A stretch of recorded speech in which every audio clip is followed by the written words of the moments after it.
नमस्कार, मी गीतांजलीज teaching diary या YouTube चॅनलमध्ये मी आपल्या सर्वांचं खूप खूप मनापासून स्वागत करते. तर या चॅनलमध्ये आपण बघणार आहोत बँकिंग एक्झाम, SSC CGL यासारख्या ज्या काही स्पर्धा परीक्षा आहेत, या एक्झाममध्ये क्वांटिटेटिव्ह ॲप्टिट्यूड या सब्जेक्टमध्ये जे काही रिपीटेडली क्वेश्चन्स आलेले असतात, तर त्यातले काही क्वेश्चन्स आपण इथे सोडवून बघणार आहोत. तर आजचा टॉपिक आहे न्यूमेरिकल ॲबिलिटी. तर लगेचच सुरुवात करूया. फर्स्ट आहे 6⁴ divided by 36³ into 216 is equal to 6⁻². तर क्वांटिटेटिव्ह ॲप्टिट्यूड या सब्जेक्टमध्ये जे रिपीटेडली येतात क्वेश्चन, तर त्यातले आपण काही प्रॅक्टिस करणार आहे. आता याच्यामध्ये आता ह्याचा फोर्थ काढायचा, याचं क्यूब, असं डायरेक्ट न सोडवता थोडं मॉडिफाय करू शकतो आपण ह्याला.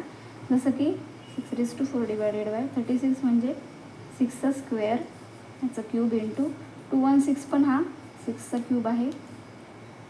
6⁻² x मानूया. आणि इथे हा एक फॉर्म्युला यूज होतो, a⁻m⁴ is equal to a⁻m into n. मग 6⁴ तर बेत्रिक 6, तर 6⁻6 into 6⁻³ is equal to 6⁻x-2. तर आता इथे बेस सेम आहे, तर मल्टिप्लिकेशनमध्ये काय होतं की सपोज a⁻m इंटू a⁻n आहे, तर मल्टिप्लिकेशन असेल आणि बेस सेम असेल तर त्यांच्या पॉवर्सची ॲडिशन होते. आणि डिव्हिजनमध्ये समजा a⁻m डिवायडेड बाय a⁻n, आणि जर का ह्यांचे बेस सेम असतील तर ह्यांच्या पॉवर्सची सबट्रॅक्शन होते या रूलनुसार. मग इथे मल्टिप्लिकेशन आहे, बेस सेम आहे, तर ह्यांच्या पॉवरची ॲडिशन होणार, म्हणजे 4 + 3 6 7 4 + 6⁻7 divided by 6⁻6 is equal to 6⁻x-2. आता इथे पण डिव्हिजन आहे, तर ह्यांच्या पॉवरची सबट्रॅक्शन होणार, म्हणजे 7 - 6 is equal to 1. 6⁻1 is equal to 6⁻x-2. इथे एक्स काढायचं आहे.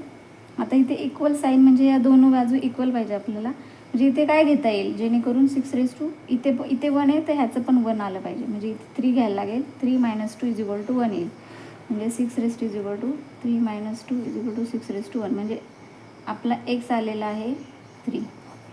म्हणजे इथे जेव्हा x इज इक्वल टू 3 घेऊ तेव्हाच ह्या इक्वल येतील, म्हणून आपलं आन्सर आलेला आहे 3.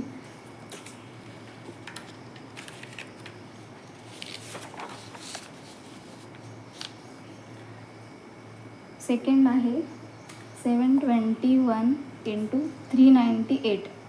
तर एक्झाममध्ये आता हे असं मल्टिप्लिकेशन आपण जर का डिरेक्टली सोडत गेलो ना, आपण जसं नॉर्मल मल्टिप्लिकेशन करतो तसं, तर ते खूप लेंदी होईल, खूप जास्त कॅल्क्युलेशन येतात. तर थोडंसं मॉडिफाय करून ह्याला सोडवता येईल. जसं की 721 इंटू 400 - 2. तर आता ह्याच्यामध्ये ह्या दोघांचं मल्टिप्लिकेशन, तर ह्याला 2 0 आपण असं लिहू शकतो. 4ने ह्याला मल्टिप्लाय करायचं, 4 - 2ने ह्याला मल्टिप्लाय. आता काय ह्यांचं फक्त आपल्याला सिम्पल सबट्रॅक्शन.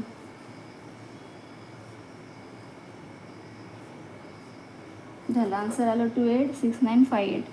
म्हणजे थोडंसं मॉडिफाय केलं. अशा प्रकारचे भरपूर एक्झाम्पल्स येतात, पण हे असे जर ट्रिक्स आपल्याला माहीत असेल ना, तर मग सोपं पडतं थोडंसं. म्हणजे ह्याचे जे काही मल्टिप्लिकेशनचे त्याला आता फक्त 4ने मल्टिप्लाय केलं, फक्त 2ने केलं, आणि जस्ट सबट्रॅक्शन, ते कॅल्क्युलेशन खूप कमी होतं आणि आपला वेळही वाचतो. तर पुढे बघूया.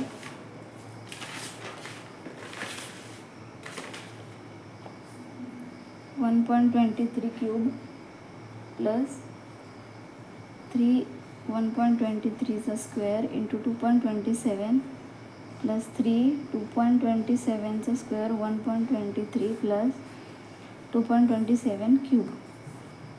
आता हे आपल्याला सोडवायचे.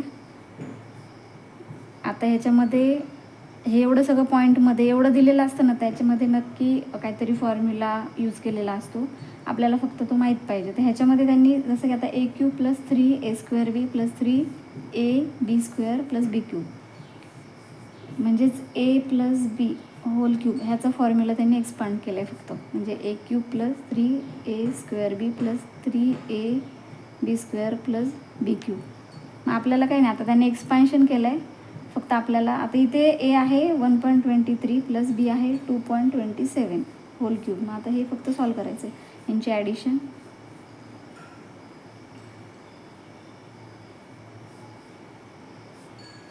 3.5 होल क्यूब. तर क्यूब म्हणजे ह्याचं 3 टाइम्स मल्टिप्लिकेशन.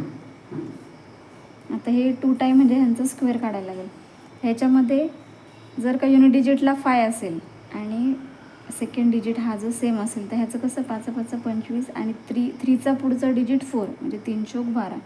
याचा स्क्वेअर असा काढता येतो आणि ह्यांचा डेसिमल पॉईंट इंटू 3.5. आता इथे पण युनिट डिजिटला 5 आहे पण हे नेक्स्ट डिजिट जे आहेत ते सेम नाही आहेत. तर इथे मात्र आपल्याला नॉर्मल मल्टिप्लिकेशन करायला लागेल.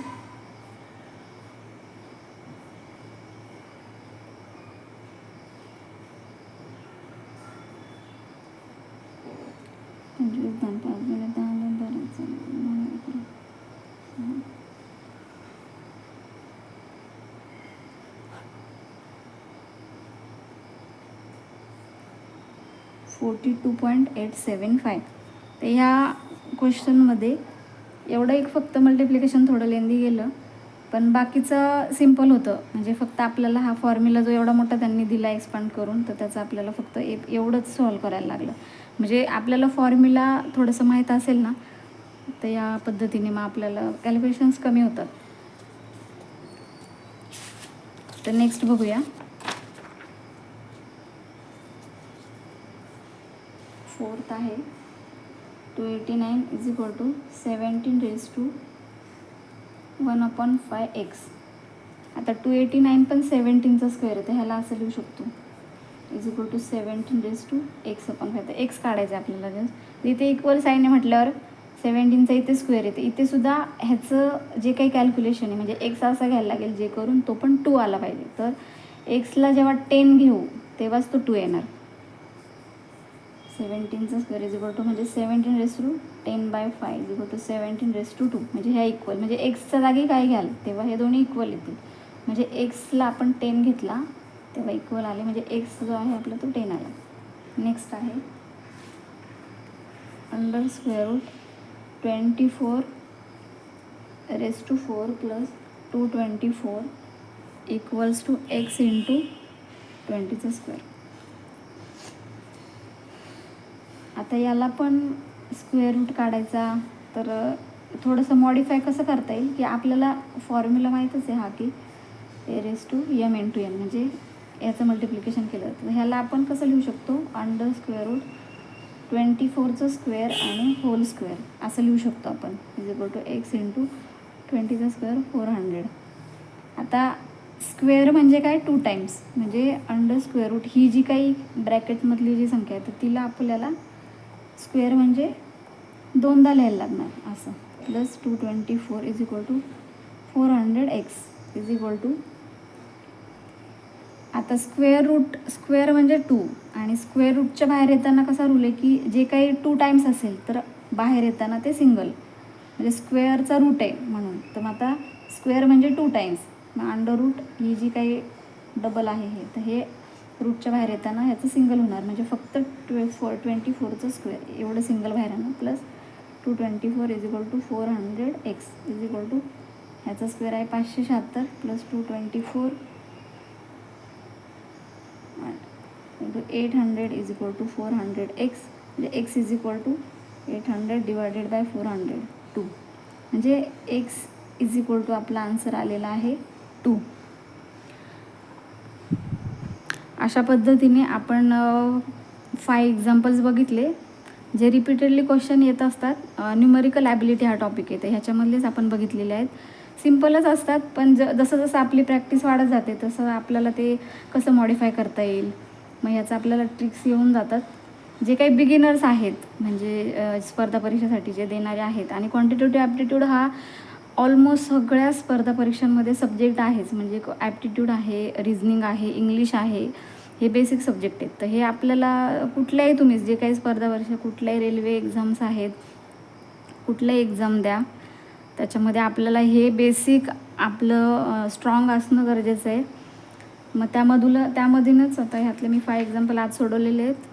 तर बिगिनरसाठी याचा खरंच खूप फायदा होईल आणि पुढच्या व्हिडिओमध्ये पण मी असंच काही नवीन एक्झाम्पल्स घेऊन येणार आहे तुमच्यासाठी. तर हा व्हिडिओ तुम्हाला आवडला असेल तर माझ्या व्हिडिओला लाईक करा आणि सबस्क्राईब करा आणि माझा व्हिडिओ पूर्ण बघितल्याबद्दल तुमच्या सगळ्याचं खूप खूप धन्यवाद.